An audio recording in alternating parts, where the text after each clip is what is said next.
Welcome to this week's edition of Rugby Unfiltered. I'm your host, Jan de Koning, and with me, as always, Eugene Eloff. Loffie, welcome.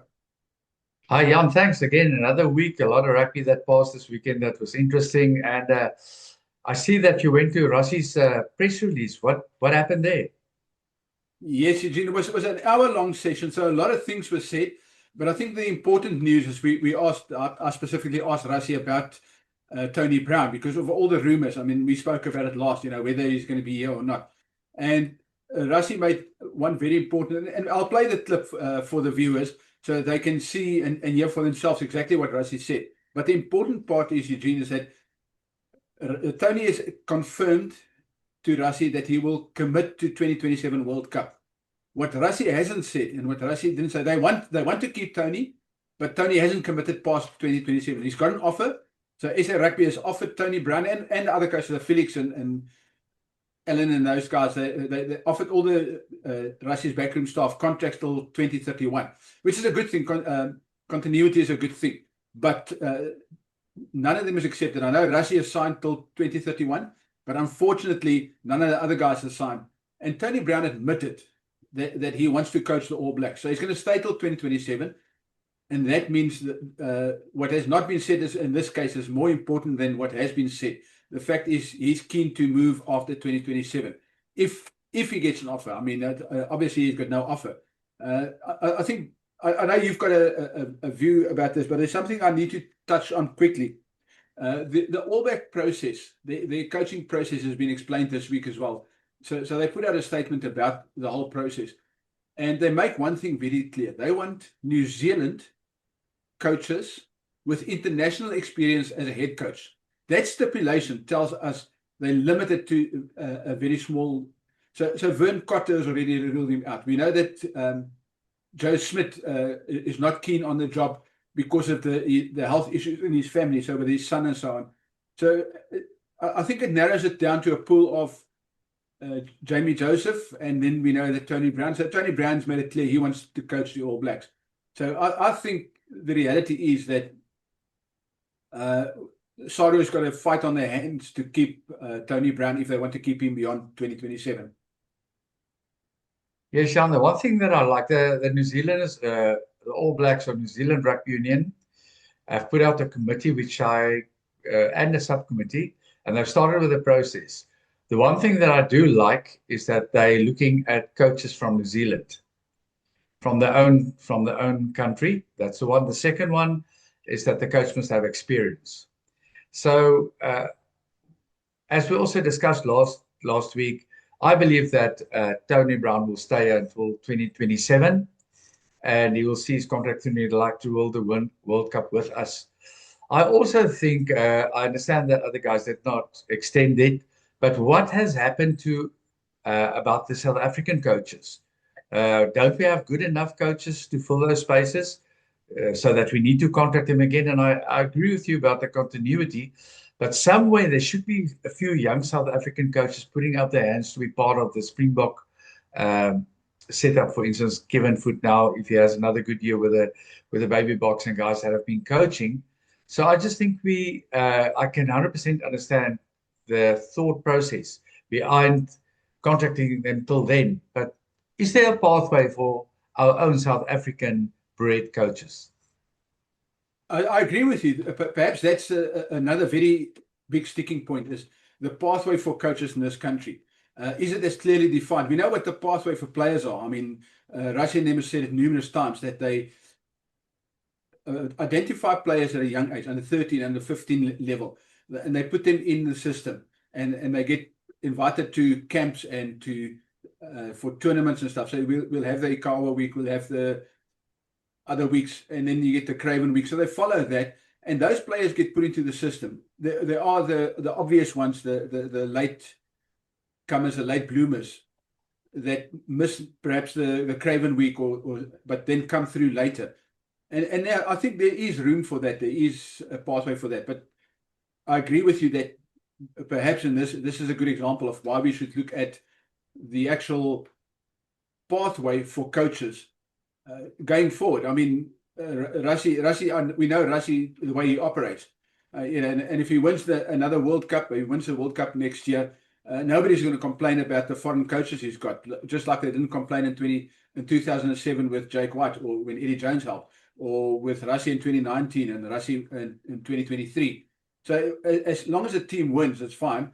But if things go pear-shaped, then the issue of local coaches, and I'm sure there are some local coaches who feel they deserve more of a recognition.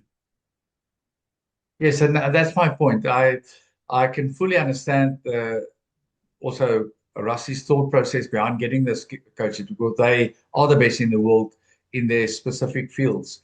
But we also have a responsibility, and I'm not referring to the Springbok side now. We got responsibility in South Africa to also create that pathway for our coaches, and their training should be good. And I think the way that also Rassie did it, he coached overseas, came back. I think that's a perfect pathway for a young coach that has ambition. But I mean, if you're a young upcoming coach, and every time you see just foreigners or other people getting the positions, you will lose interest. And I'm a strong, and that's what I'm coming back to what I said in the beginning. What I like about what New Zealand's doing now is they're looking at their own coaches first. And I do believe we should do the same, because we are patriotic South Africans. Eugene, maybe that's a good time to listen to Rassie, what he said about Tony Brown.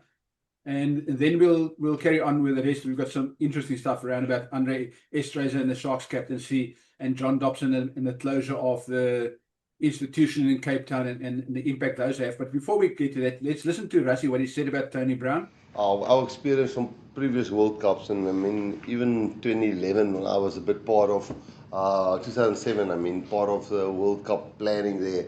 And then, if you don't make they don't win the World Cup, are you going to have a job next year or not? And so with Rian's help, and obviously everybody that's involved in the protocols here, you sort of don't want the year or in a World Cup year people are unsure about, do they have a job next year? I mean, Jock Nienaber was a classic example.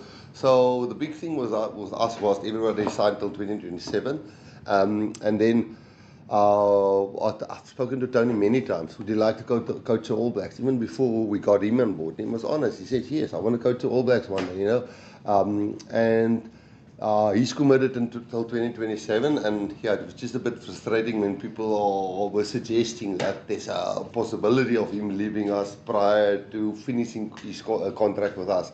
And we had a quick brief chat and said, Tony, everything's still the same. I said, of course. My contract's until 2027. I'm committed here. We would love to keep him longer. I don't know when New Zealand will make him an offer, but he won't be leaving us before 2027. And we've put offers out to critical positions in our management team that we feel need to be calm in the next year and a half to know that they do have jobs, obviously with clauses in there with performance and doing well and so on. So yes, Tony, he'll be here till 2027. We want to keep him longer, but he's also been honest and said, listen, I would love to go to All Blacks one day.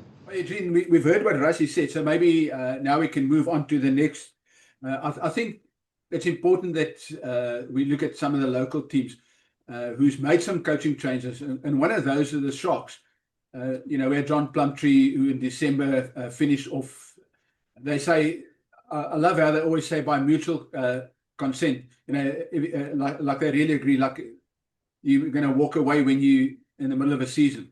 But lo and behold, they put JP Peterson in there, and temporary. They haven't filled the position full time yet, but this gives JP a proper run to the end of the season to put his stamp on the Sharks. And one thing he's done, and it's very important, and I want to get your opinion. We'll listen to JP first, and then I want your opinion on this.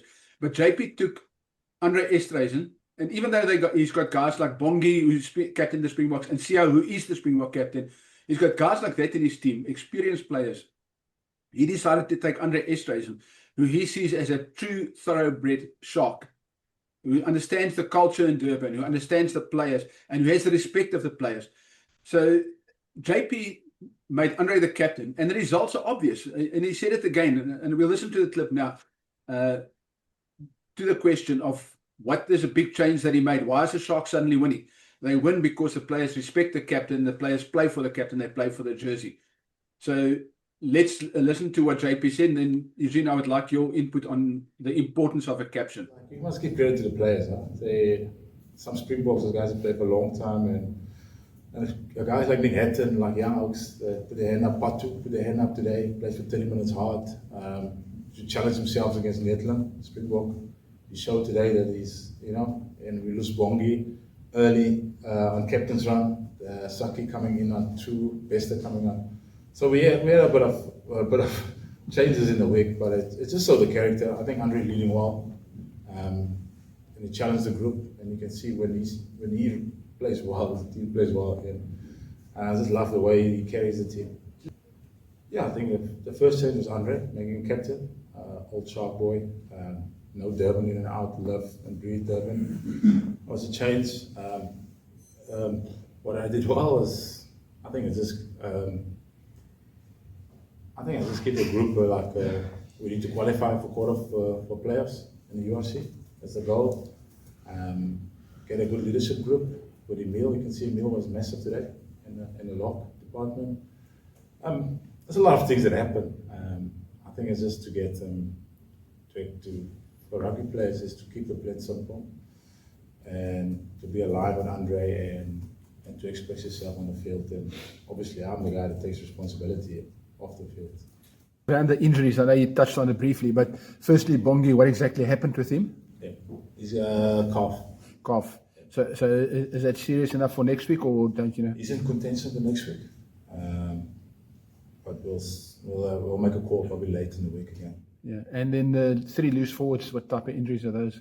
Yeah, see, what I've heard, Hemi, Manu rolled his ankle, Pepsi got a toe, so there's 3 guys, I understand, so, but I don't know how serious Pepsi's toe is and how serious Manu's ankle is. Yeah, but it does create a selection conundrum for you for next week. Yeah, of course, and we obviously, Matt Roman is also out. He had his shoulder, so we have 4 loosies in 2 weeks. So yeah, we'll go look back in the front board. We got Tino, that's back at home.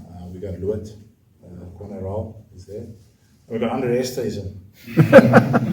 And maybe Ethan Hooker. I think he was huge, because when he came on second half. Like I said in the press before the game. If you look at the history of the 4 games, we lost the last 4 games because of not experience and not managing a game. And I think he was huge when he came on. Just his leadership and his actions, what he did on the field. And you can see the way he was talking and hyping the Oaks up. I think he was massive for us in that 20 minutes he was on. And you give belief, and it's just who he is. In a sense, it makes people better around him. And yeah, it's going to be a sad loss seeing him come to the Stormers, but he's still got a job to do for us till the end of the season. Obviously, the season is bigger than rugby. That's why I came here, and I'm just happy that what he can contribute to us today. Like I said, leadership. You can't coach, and it's born with leadership. Yes, Jan, it's all about relationships. So every coach has got his players that he's been working with for many years, for a few years, and you build relationships and you start identifying those players that you see as possible leaders in the future that you'd like to walk the road with. And I think in JP's case, that relationship of trust was already between him and Andre. He trusted him. He believed that Andre was the right guy for the right job at the right time. He took some responsibility away from other senior players, and he got the group spirit right. He got the cohesion in the group right, and we don't have to discuss it again. We already did. And they needed those wins to get momentum. Now they got momentum. Now they're going to be very difficult to stop. But also the teams that underestimated them will also know now the Sharks are not a walkover. All of a sudden, their basics are so good. Their enthusiasm on the field, their decision-making, their finishing. So, the past weekend's game showed that if you do the basics right, if you use the ball well, use the space well, use the territory well, make good decisions, and want it badly because they wanted it badly this weekend. You get the result. So kudos to JP. He's doing well. Him and his team, and already is going to be there for the whole season. So he has a great opportunity to put his stamp down so that they recontract him. Yeah, Eugene, just as a follow-up, the part that I liked about JP, what he said right at the end, when he explained Sia's role. So Sia came off the bench, and then he played for 20 minutes, and then he left the field again with the injury. In that 20 minutes, Sia still put his stamp. He doesn't need to take away the captaincy from Andre, but he gives such great input because he's got that experience. And him and Andre plays together for the Springboks. So they understand each other. So they bounce off each other. They share information. And that's where that input, you don't have to wear the captain's armband. You don't have to run in front of the team. You can still give input and lead in a different way, not necessarily just from the front. I want to add from that. I think that also takes pressure off Sia, who's been in that position for many, many years. And every time things go wrong, he needs to explain. What I like about Andre is he led by example. He was making the biggest hits, big tackles, getting go forward. He was actually inspiring the guys around him. And that's what real captains do. The guys want to follow you. I want to move on to another, the Stormers. The Sharks beat the Stormers. So we'll discuss this weekend's upcoming derbies. But the Sharks beat the Stormers, as we know, and perhaps the scoreline flattered the Stormers a bit. But the reality is that the Sharks really bullied them. And afterwards, we chatted to John Dobson, and he spoke about one of their biggest problems, which is the loss of the institution, the academy. He calls it the dark era of Stormers rugby at the end of the previous decade and the beginning of and we know it's in the Zeltmar era when all the money went elsewhere and they got into bad debt and they were placed under administration. So they, to save money, they closed down the academy. And what happened is that because they didn't have that academy, that institution to keep the top local players and give them a pathway, other unions started poaching their players, and they poached. The one prime example is Cheswell Jooste at the Bulls. Cheswell Jooste left Cape Town in grade 10 because the Bulls saw something, but the Stormers didn't have an academy or institution to keep him active or keep him in Cape Town. And it's very important, and I think you will know how important it is to have a pathway. And we spoke about the pathway for coaches, but a pathway for youngsters when they're in the system, when they're at high school, that they can see, when I leave matric, I can go to that academy. If rugby is my career, I can go to that academy. I might not walk straight into a Stormers team. I might not have a senior contract, but there is a way for me to stay in Cape Town if I want to stay in Cape Town. And that's what John Dobson made very clear, is that pathway, that institution is something they're going to reinstitute. So they will launch it again. And that will hopefully stop this, all these young players that are being poached. I suppose poach is perhaps a strong word, but being poached by other unions at a very young age, because they've got institutions, they've got academies where they take these players. Yeah, Shad, I think I agree. I can understand John's frustration. Most of the unions don't have institutions. Most of the unions don't have academies anymore. It's just not feasible. But what they do have is a junior department where they have I guess you can call this, where they have an well-organized recruiting system. So let's break it down. The Western Cape, I understand Dobbo's frustration 100%. The Western Cape has some of the best rugby schools in the world and in the country. So basically those players we should keep here. And for 10, I don't know how many years, or the dark ages as they call it, we've let the Pollards go. We've let them all go because we didn't have a system in place. So I agree with him. They need to sit down and have a total cleanup of junior rugby and a system where we can you can't keep everybody. Your best top players in the province and work out their pathway and work with it. And I assume it's been happening now with Marcus Miller and those guys that are staying behind. But it is a big problem. It's also a problem, just to bring guys into a rugby academy or institution. And I guess that's where Stadio plays a big role for us, where guys can still study and play professionally at that level. And that's why we have that relationships with the Stormers, with the Bulls and the Sharks, where the top players can study and play rugby. But if you don't look after that youth, if you don't have that pathway, it becomes a very expensive exercise. To buy in top players, first of all, becomes expensive. And secondly, you can't buy loyalty. The guys that grew up in the Western Cape, they are Stormers and Western Province supporters. And we lose that. And we need to keep that. So yeah, I've got a soft spot for junior rugby at the unions, because I went through the process of coaching junior rugby for 5 years before I went to the senior side. I had to keep hands on with the processes we had with the junior rugby. And it's not always that easy. But yeah, the bottom line is budget. If you don't have budget, you can't go to the Craven Weeks. You can't go to all these weeks and even talk, make any offers. You know, you can connect with them and get relationships. But until you don't have a budget, you're basically in trouble. But it's changing, you know, and if it changes, there comes the possibility that we're going to get that right here. Yeah. Eugene, you touched on two very important subjects. So the one name that you mentioned is Marcus Miller. And in the clip that I've got of Dobson, we'll play it now. John Dobson speaks of Marcus Miller and the quality that he has and why it's important to keep players like that. So it's exactly what you said now, that feeder system. You got to find you got to have a way, and Stadio is an option for these guys. So he can be at the training field 5 days a week, and in the evenings he can do his classes or on weekends and stuff. But it's important that we listen to John and how he speaks about the need for this feeder system. One of the great tragedies of the many of the sort of dark period at the back end of the last decade, and the start of this one, was the institute being viewed as a cost centre and then being cut, and just logically pay a price for it. So there's a sort of missing few years. We had to go into the market to sort of build a team that largely built that won the URC.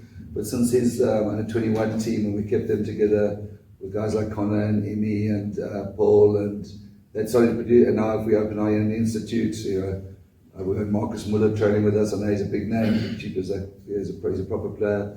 So that's our whole thing, is that we get sustainable, keep winning. And I think, we've hopefully addressed the missing generation, and hopefully we'll get better at other unions coming and looking at our grade 10s.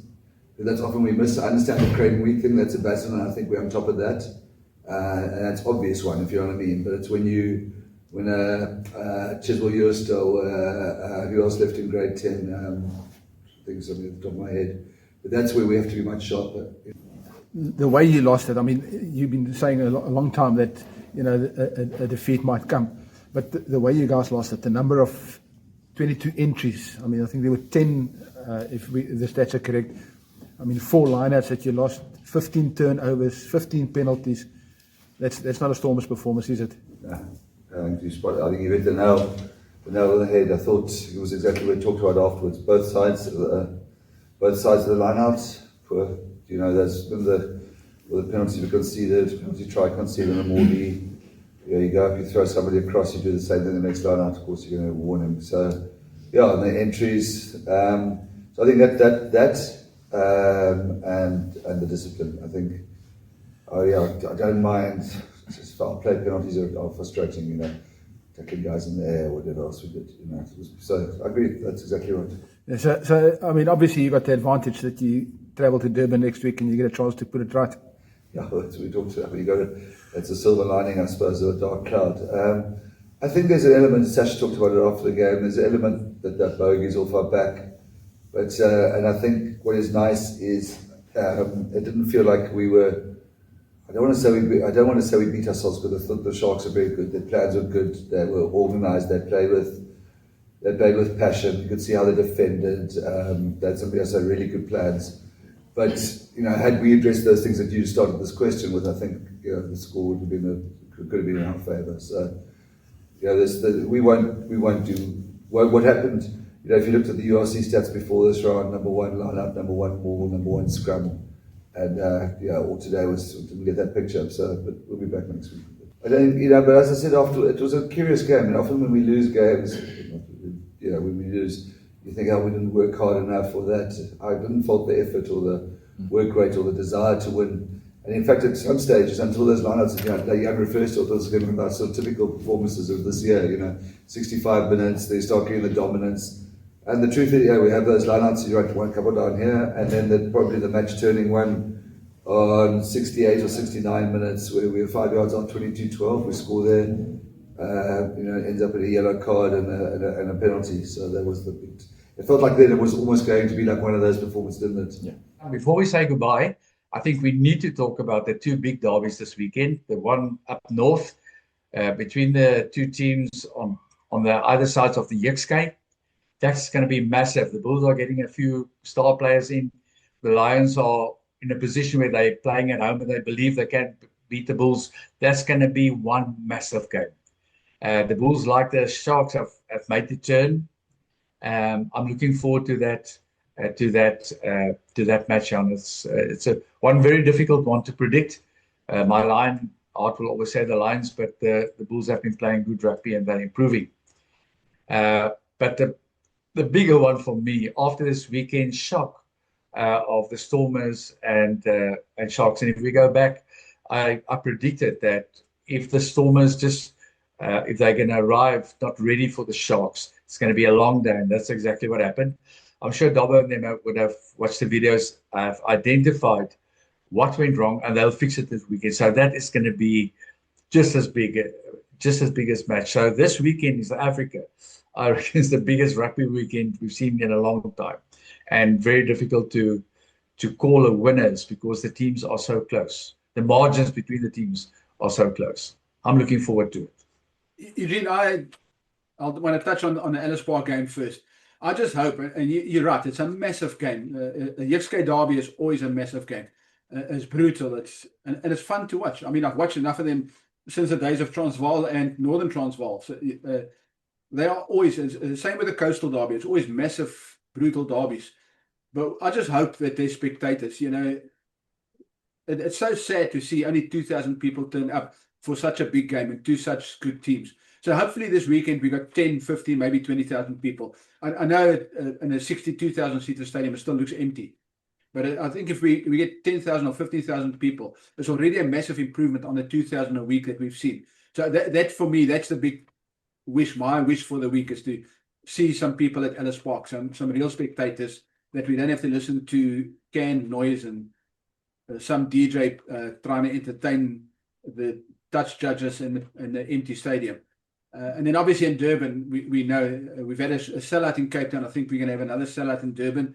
And the Sharks are going to be massive. It's going to be a big party in Durban. And the Stormers will come back. There's no doubt the Stormers will have their plans. And Dobson said, Dobson said that they're going to be back. But the reality is that the Sharks are now a team on the up.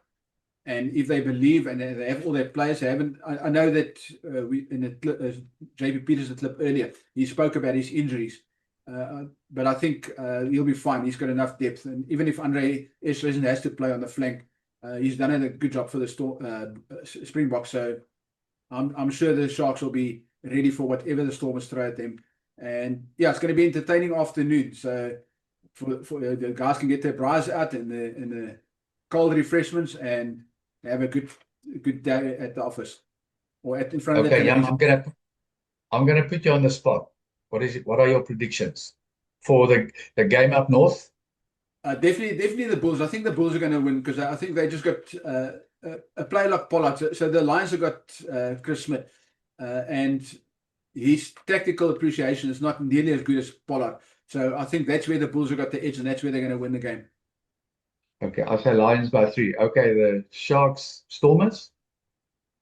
I think the Sharks are going to win again because it's in Durban. I don't think the Stormers' running game, they saw last week their running game, even in a dry Cape Town, it didn't help. The Sharks' defense system is now in sync, and I think the Sharks will edge that one as well. Definitely one score, but the Sharks will edge.